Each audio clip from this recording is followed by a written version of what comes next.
Yeah, hi there, and I am Michael Buckoff, the founder, owner, and the materials writer for all of your lessons at the 7-Step System to Pass a TOEFL IBT, and I'm reading your essay. You completed Independent Speaking Practice Test number 5, right? Now, the score here, I just read it, and your essay is just not going to score very well at all. You're having a lot of problems. You're having a lot of language use issues, a lot of organizational issues. There's a lot of things that you're struggling with. So I'm going to go ahead and give you a score here. I'm going to show you some changes you can make to the essay. I'm going to put you here at 1.75 out of 5. Or 12 points out of 30 on this practice test. That's what your score is going to be. Now, if you look on the rubrics here, 1.75 is going to give you a 61 out of 100 on this practice test, right? Now, let's go back. Let's go back to what we have here. Now, the thing is, what can you do? Here's a question. So if your score is 1.75 out of 5, what can you do that will make the essay score higher than this, right? That's the question, right? So I have 3 things. There's 3 things that you can do here. I'll write them down right now. Number 1 is you need a thesis. You need a thesis statement to organize the essay, number 1. Number 2, you need clear topic sentences which restate the key points of your thesis. That's number 2. Number 3, you need specific,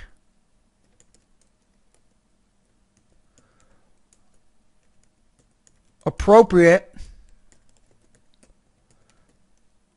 supporting detail to support the ideas in your body paragraphs, right?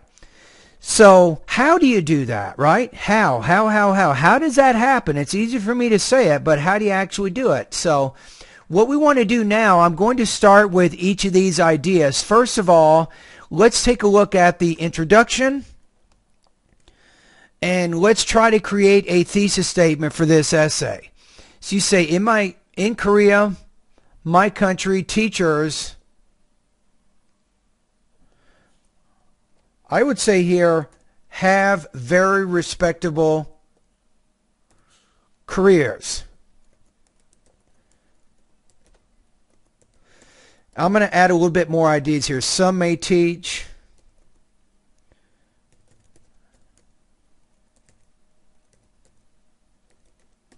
elementary schools. Others may decide to teach in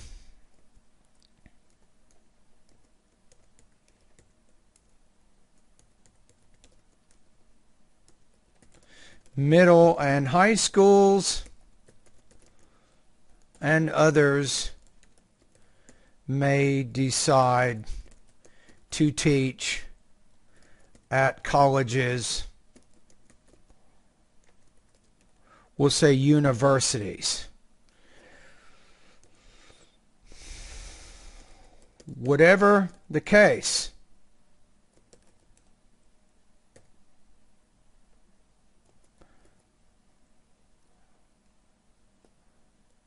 we'll say a Korean proverb says that we should not tread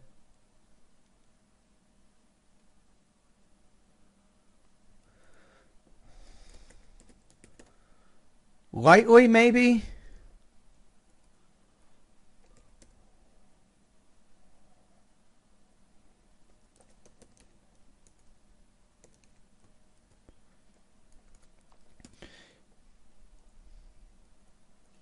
You might say teacher shadows.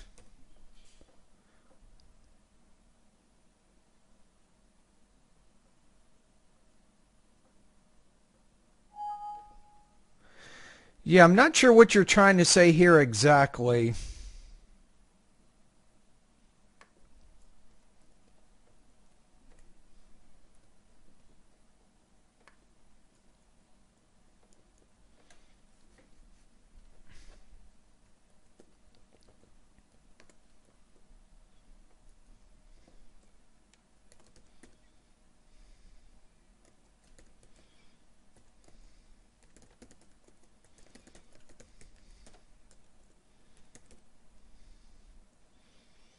You might want to say have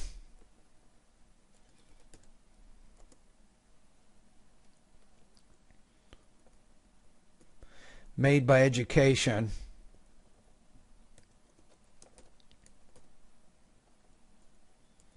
Then you might say, and parents and teachers have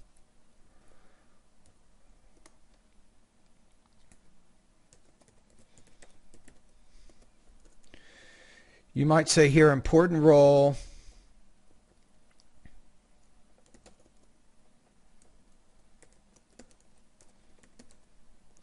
educating process.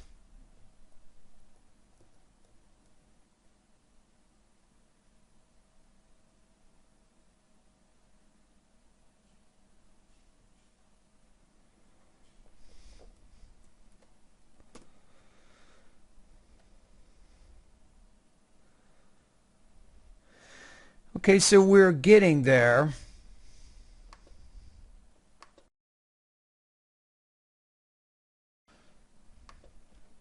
Okay, I'm going to put this here. This is the quality of the education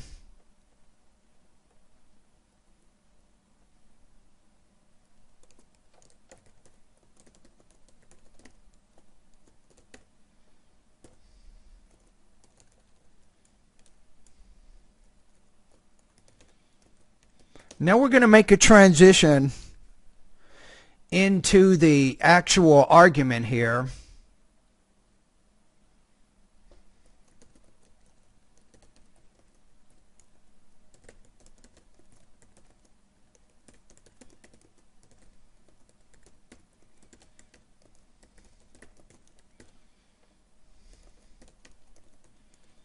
See, whereas others argue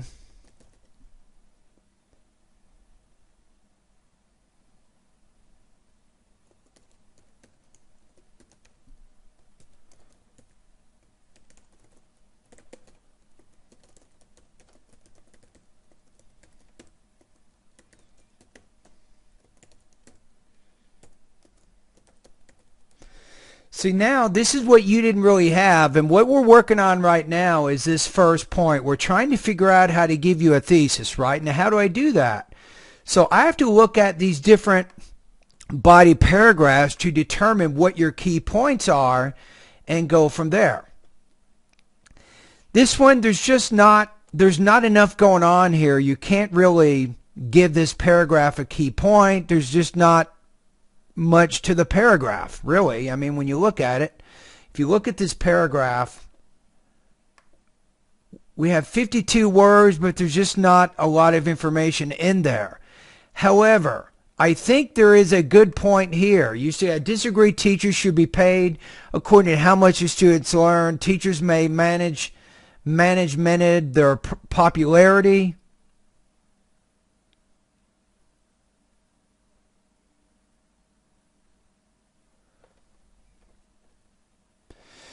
So that's one idea.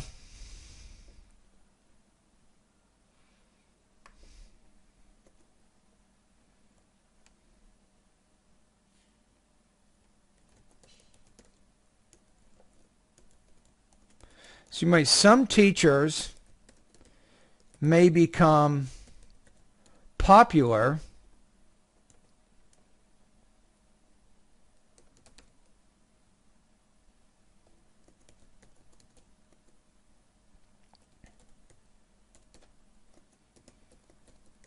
good educators just because they are popular.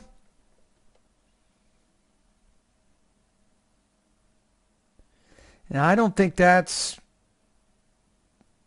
Nah, I don't think we can use that as an idea either, because we have to equate this with how much students learn. You might say paying teachers according to how much students learn. I'm going to say devalues. I think we can do something with that. Devalues education. And so like I said, there's not much we can really do with this paragraph. I'm going to have to get rid of it. I apologize, but there's just not really anything in there to work with. So paying teachers according to how much students learn devalues education, and you have here it's unfair, right?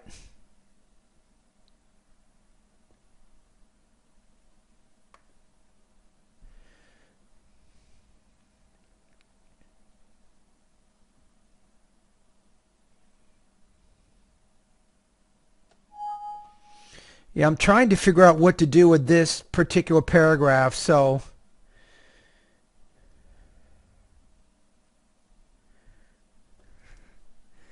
it's also reasonable. Many institutions, commercial business have done that. Their role giving knowledge not only in a textbook, but is also important lessons in life.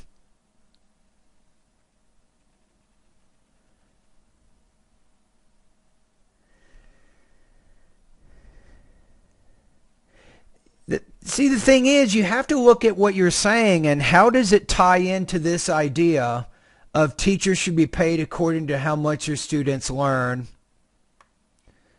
So I really don't think you've made that connection in really either of these paragraphs, so it's just not clear. So you're having a lot of language use and things. But anyway, I'm going to, it devalues education and represents a very unfair business practice.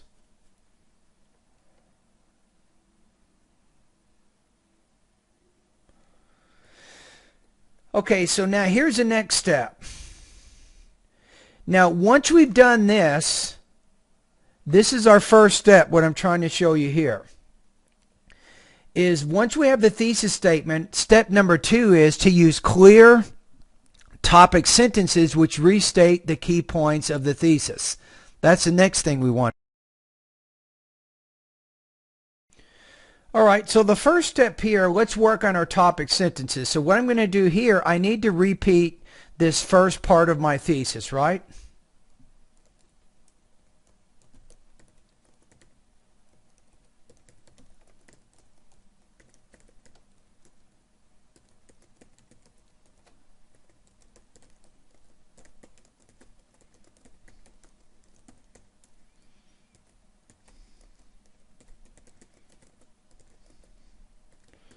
So we'll say this, how much their students learn, right?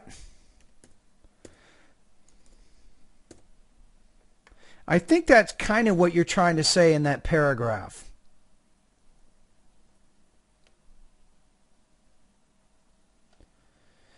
Now what we have to do now, that's our first topic sentence, right? Now let's go to the next one. So the next one is it's unfair. You might want to say, in addition, paying teachers according to how much their students learn is an unfair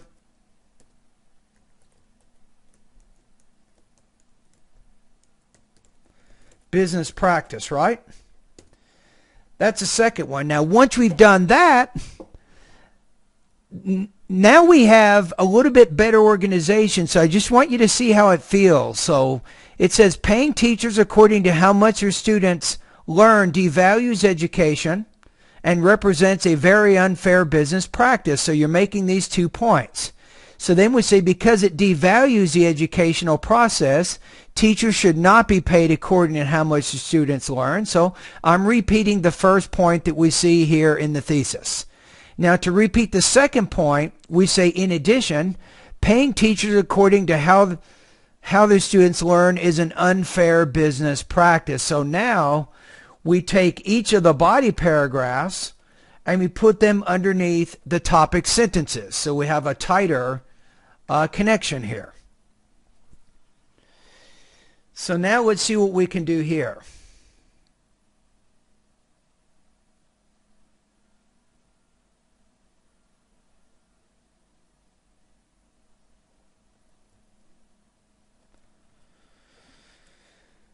So I don't think this is going to do much here.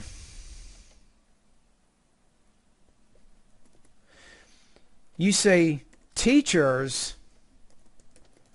and students are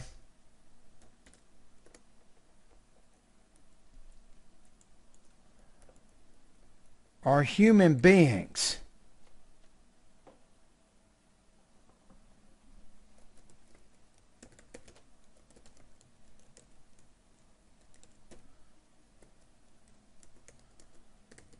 In high esteem. And high esteem means good value, right? So we want to make sure everything that we say here represents about how it affects the educational process.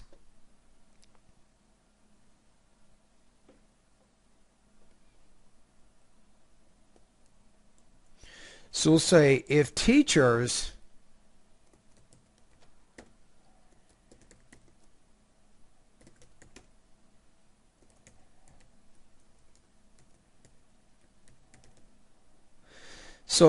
worry about their salaries,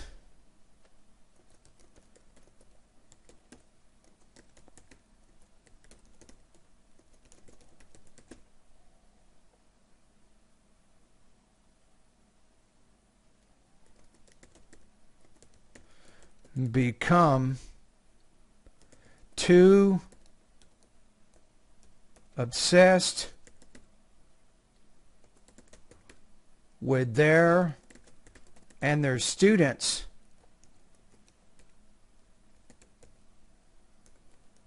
we'll say performances to the extent that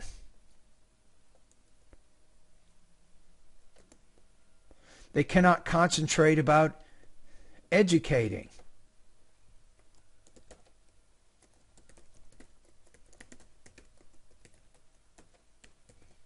The students in the classrooms.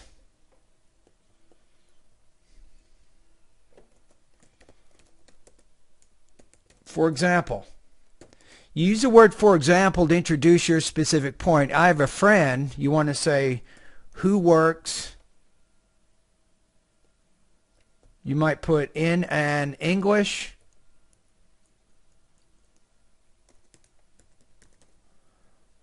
language program.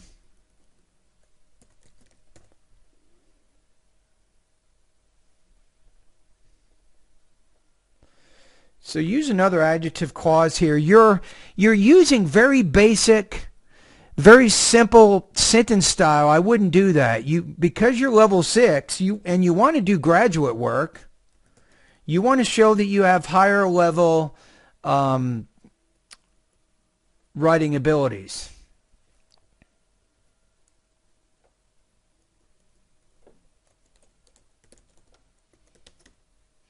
And who receives her pay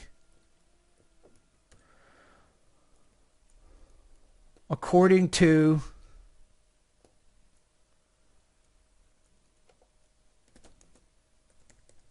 the number of students she teaches.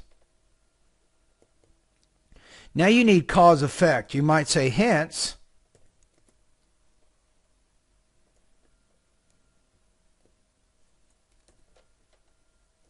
you want to say she told me that you're saying something, paraphrasing, she saw her students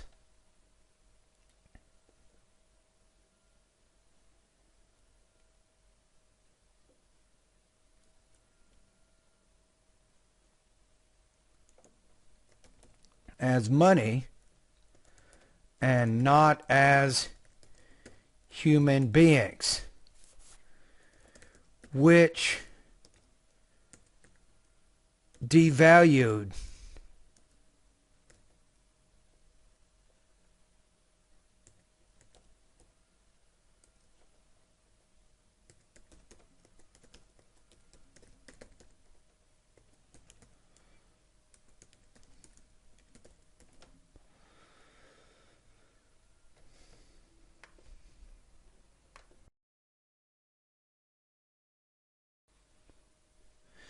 So what we have to do now, once we say that, we have to relate this back to the purpose of the writing. So then you might say, similarly, paying teachers according to how much their students learn could cause these instructors to focus too much on the monetary aspects of their teaching,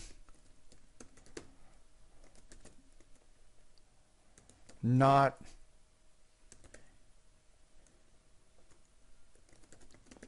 they may not pay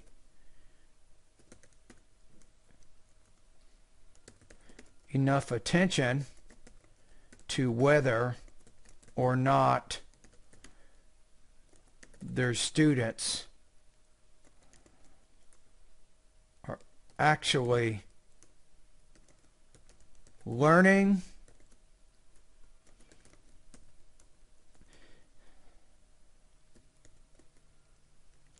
we'll say retaining here because that means they can use it later on. Retaining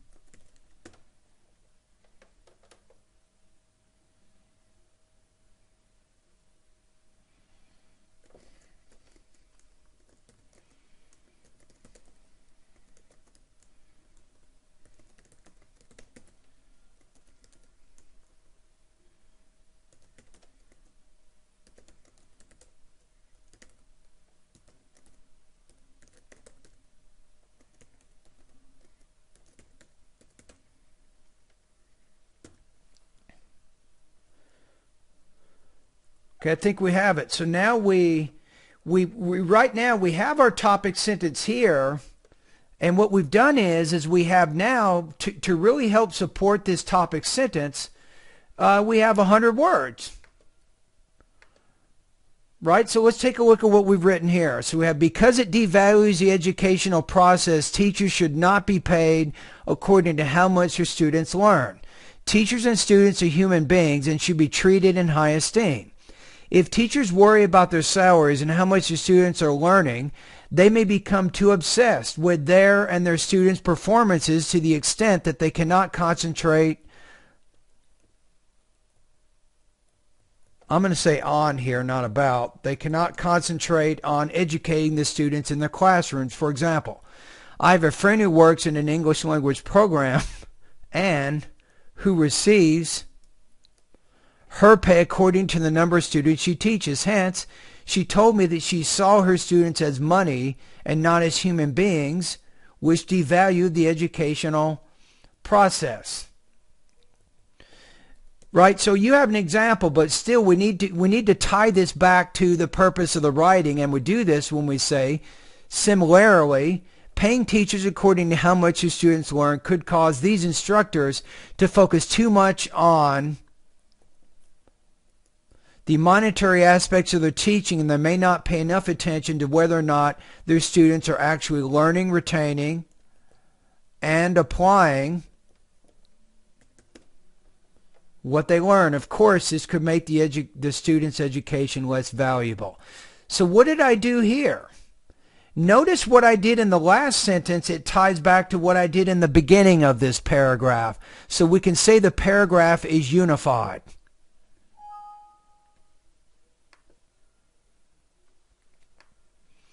Okay, now we're ready to move on to our next paragraph, right, with our next topic sentence.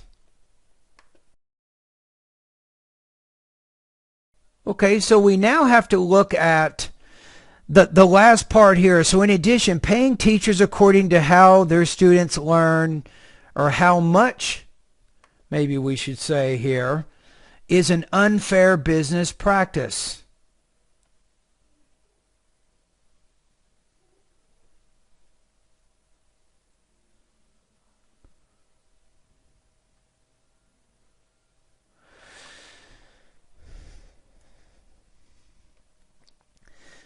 Okay, so let's give you this. Let's say, although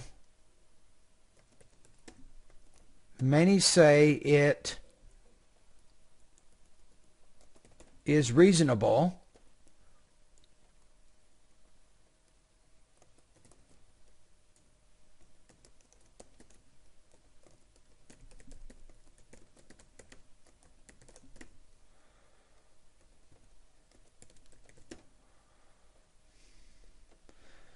so I have no problem with you doing a counter argument, but if you want to make a counter argument, you got to use a word like this that helps show that you're talking about unexpected result here. So although many say it is reasonable to pay teachers according to their students' learning, and although many institutions of commercial business have done that,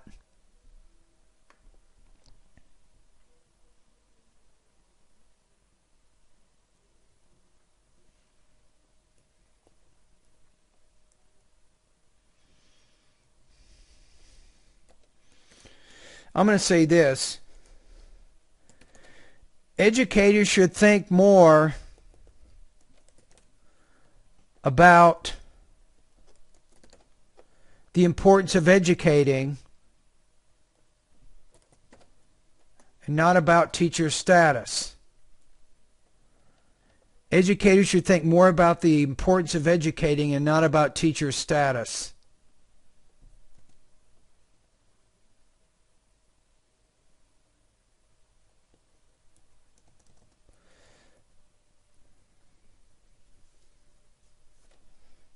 You want to say, for instance, then give an example here.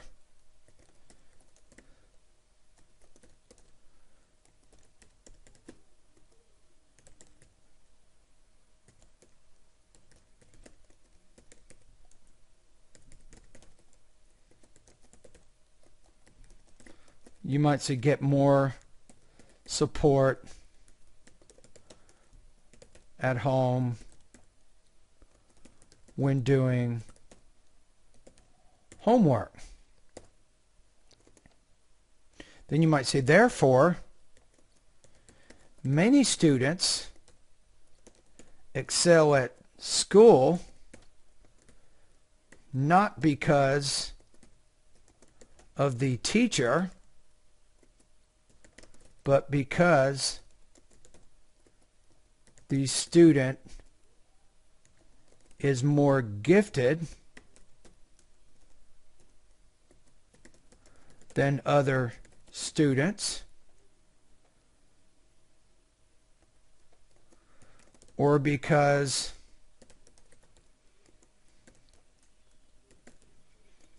that student's parents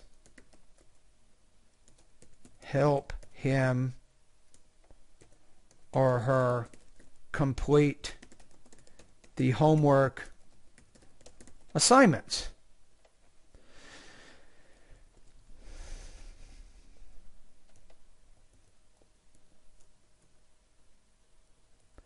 So I think we're getting there, right? So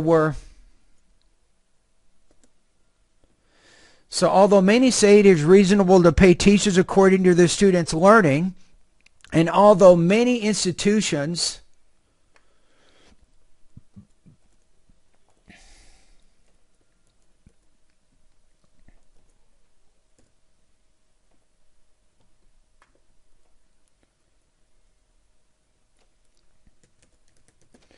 many learning institutions have done that, educators should think more about the importance of educating, not about teacher status. For instance, students have varying intellectual abilities, and some students get more support at home when doing homework. Therefore, many students excel at school not because of the teacher, but because the student is more gifted than other students, or because that student's parents help him or her complete the homework assignments.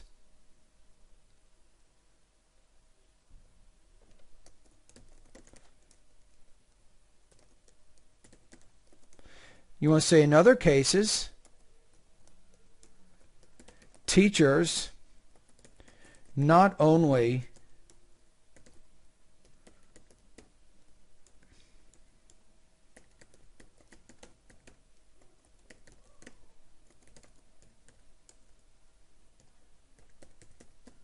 biology, language arts, social science,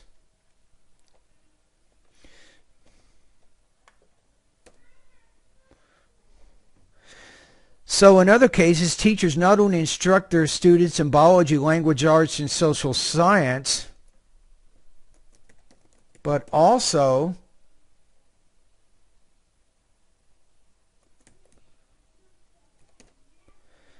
impart important lessons and values about life around which these students can govern their lives. Impossible, you might say, as a result, to measure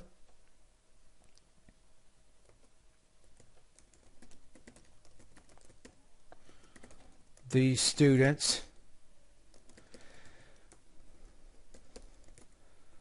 have learned these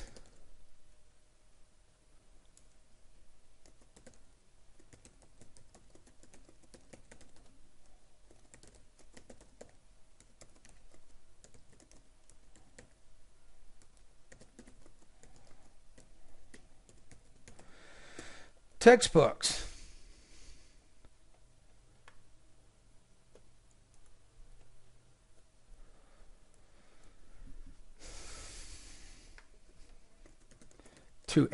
To sum up,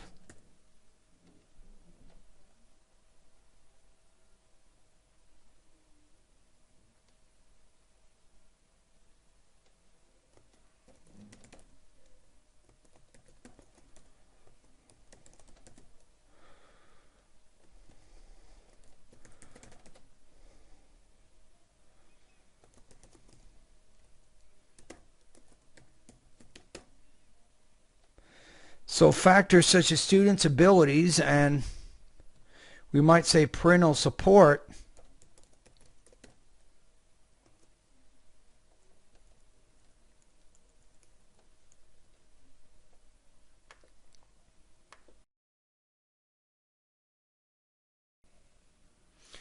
So what we're trying to do in this final sentence in this paragraph is kind of tie everything together. So I'm using to sum up factors such as students' abilities,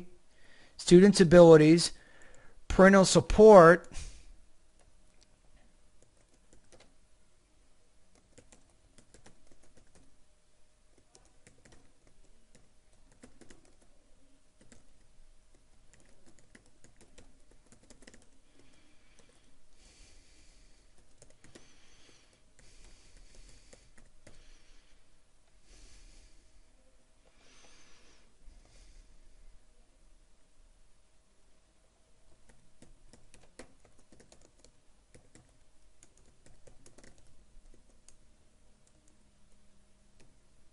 let's say further support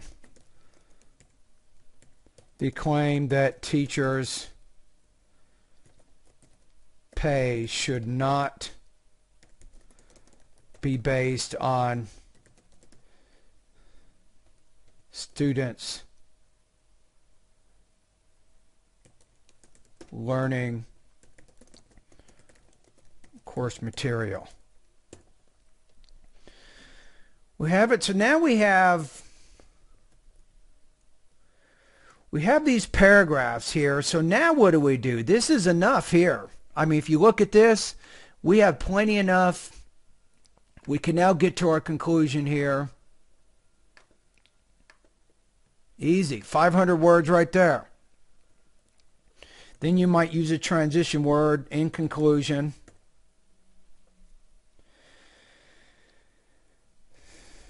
In order to make the educational process, we'll put valuable and fair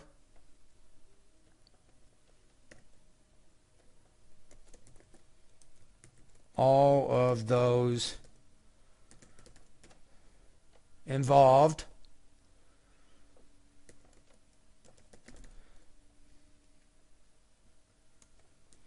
teachers' pay should not be based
I'm just going to say something that, of course, administrators have many ways to evaluate teachers, such as evaluations from students or other teachers.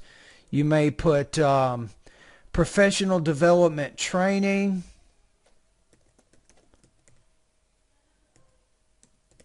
and publications and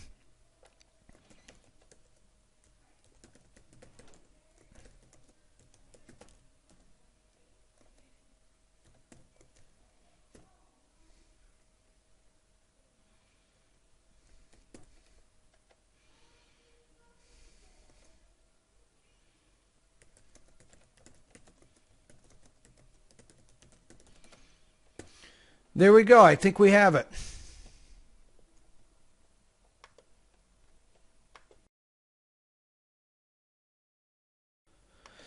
Okay, let's go ahead and read through it one more time. I just added a word in the introduction here. So in Korea, my country, we'll say teachers have very respectable careers. Some may teach in elementary schools, others may decide to teach in middle and high schools, and others may decide to teach at colleges or universities. Whatever the case, a Korean proverb says that we should not tread lightly on teachers' shadows. Furthermore, and that's a word I just added, many human rights in the world have been made by education, and parents and teachers have an important role in the quality of the education that students get. Some argue that teachers should be paid according to how much the students learn, whereas others argue that teachers' salaries should be based on how much students learn. Paying teachers according to how much students learn devalues education and represents a very unfair business practice. And that's the thesis. Now, what you can see here is, maybe I can make this, I want you to be able to see this. So let's make it, let's say blue. So notice how the thesis and then the topic sentences, they all have a very close connection. right? That's what I was trying to show you as I'm helping you with reorganizing your paper. Right, so that's kind of what I was talking about in the beginning, is the thesis statement, clear topic sentences, which restate the key points, and then specific appropriate supporting details. And let's take a look at each paragraph, and that's what we're doing in the paragraphs. You say, because it devalues the educational process, teachers should not be paid according to how much their students learn. Teachers and students are human beings and should be treated in high esteem. If teachers worry about their salaries and how much their students are learning, they may become too obsessed with their and their students' performances to the extent that they cannot concentrate on educating the students in their classrooms. For example, I have a friend who works in an English language program and who receives her pay according to the number of students she teaches. Change my spelling here. Hence, she told me that she saw her students as money and not as human beings, which devalued the educational process. Why did I do that? This is called paragraph unity. I use the word devalue here because I've also used it up here. That's why I did that. I want to show how the paragraph is connected. Similarly, now I use the word similarly so I can compare the example that you used with the argument that you're trying to make. Similarly, paying teachers according to how much your students learn could cause these instructors to focus too much on the monetary aspects of their teaching, and they may not pay enough attention to whether or not their students are actually learning, retaining, and applying what they learn. Of course, this could make the education less valuable. How about that? Once, twice, 3 times. So I'm trying to keep the paragraph unified, and that's why I'm saying here specific, appropriate, supporting detail. It all connects back to the same purpose. Okay, the next one. In addition, paying teachers according to how much their students learn is an unfair business practice. Then we state a bit of a counter-argument. Although many say it's reasonable to pay teachers according to their students' learning, and although many learning institutions have done that, educators should think more about the importance of educating and not about teachers' status. For instance, students have varying intellectual abilities, and some students get more support at home when doing homework. Therefore, many students excel at school not because of the teacher, but because the student is more gifted than other students, or because that student's parents help him or her complete the homework assignments. In other cases, teachers not only instruct their students in biology, language arts, and social science, but also impart important lessons and values about life, maybe around which these students can govern their lives. It is impossible as a result to measure whether or not these students have learned the lessons and values, since they're not taught in textbooks.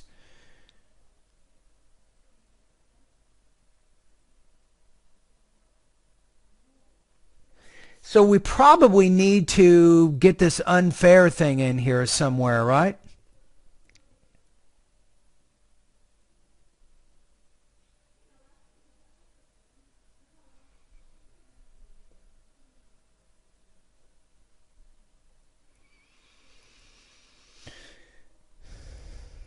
I'm going to say this. Let's do this.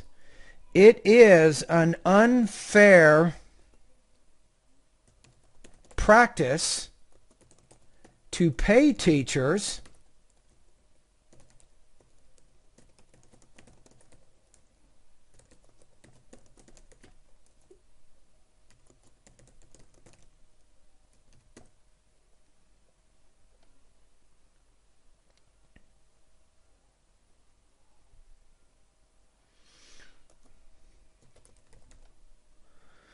because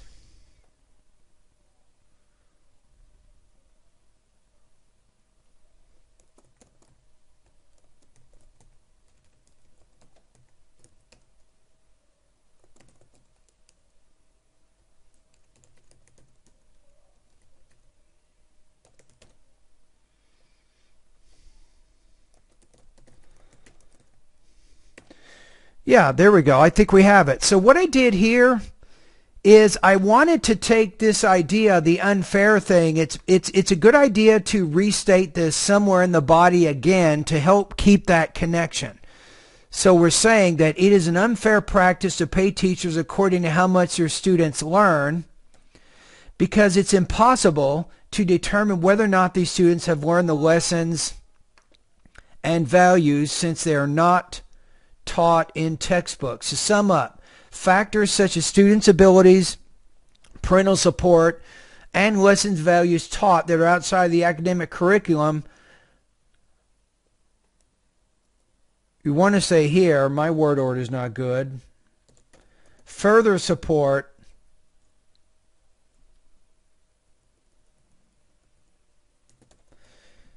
the claim that teachers should not be paid,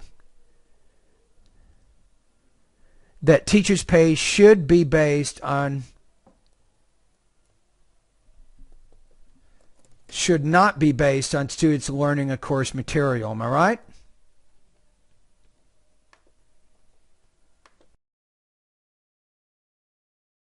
Okay, then we have our conclusion. So, in conclusion, in order to make the educational process valuable and fair to all those involved, teachers' pay should not be based on how much your students are learning. Of course, administrators have many ways to evaluate teachers, such as evaluations from students and other teachers, professional development training, and publications and presentations that teachers do in journals and at conferences.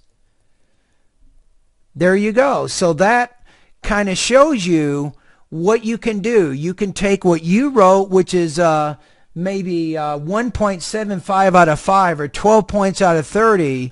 You can make it look like this, right? By creating a more specific thesis statement, by providing clear topic sentences which restate the key points of the thesis. And then you have specific, appropriate supporting detail. That's kind of what you can do there.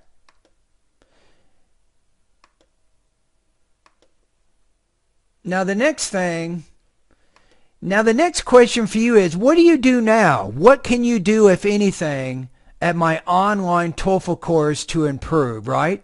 So for you, because it's not just about writing right now, it's probably more about your language use issues than anything. So my recommendation for you is, if you go to my online TOEFL course, I think what you want to do right now, I got some suggestions. And these are things you can do over the next few months. I know that you cannot solve all these issues in just one quarter. Your problems are more serious than that, right? So my main suggestion here is vocabulary lesson number 3. You want to do that first. Try to complete that in a couple of weeks, 2 or 3 weeks. Then you can go to vocabulary lesson 4. You want to learn those words. Vocabulary lesson number 5, learn those words. Vocabulary lesson 6, learn those words. You can even download the audio files onto your own iPad or maybe your personal computer, whatever. That's my first suggestion. Really work on building your vocabulary. That's going to be important. The next step for you is grammar. You have a very, very basic, simplistic type sentence style, and you're not very comfortable using compound and complex sentences for whatever reason. So my recommendation for you, first, complete the grammar diagnostic pretest at my website first of all. Once you get that done and you get it scored, my software on my website will score it for you. Then you can actually see, by clicking on the review button, you can actually see which lessons you can focus on. And I would start going through these lessons, all these lessons. Even take notes. Write down sample sentences that you're unfamiliar with. You might want to keep a grammar journal and start going through all of these lessons. Right? So I think a combination of improving your vocabulary and also improving your grammar, that's really going to have a very dramatic effect, I think, on your writing. Now, if you go to the writing section of my course, what you didn't do is, and what you should do, is you need to more effectively apply what you learned from this lesson, how to make your writing more coherent. One of them is called repeating or rephrasing key ideas. You didn't really do that much in your paragraphs, right? Now, I showed you through my editing of your essay what you can do to make the essay connect together better, but review this lesson. I think that's going to be important for you. Also, you didn't really have any kind of a thesis statement, so you need work with that. So lesson number 4, creating sharply focused thesis statements. Review that lesson. You did not have effective topic sentences either. So lesson 5.1, writing effective topic sentences, I think is effective for you. Lesson 5.2, using transition words to connect ideas together. I think that those lessons will also help you to improve. So a combination of improving your vocabulary, grammar, and then improving some writing, I think you can improve in your writing over the next few months. All right, so there we go. And here is your revised essay. All right, anyway, thank you for completing independent writing practice test number 5.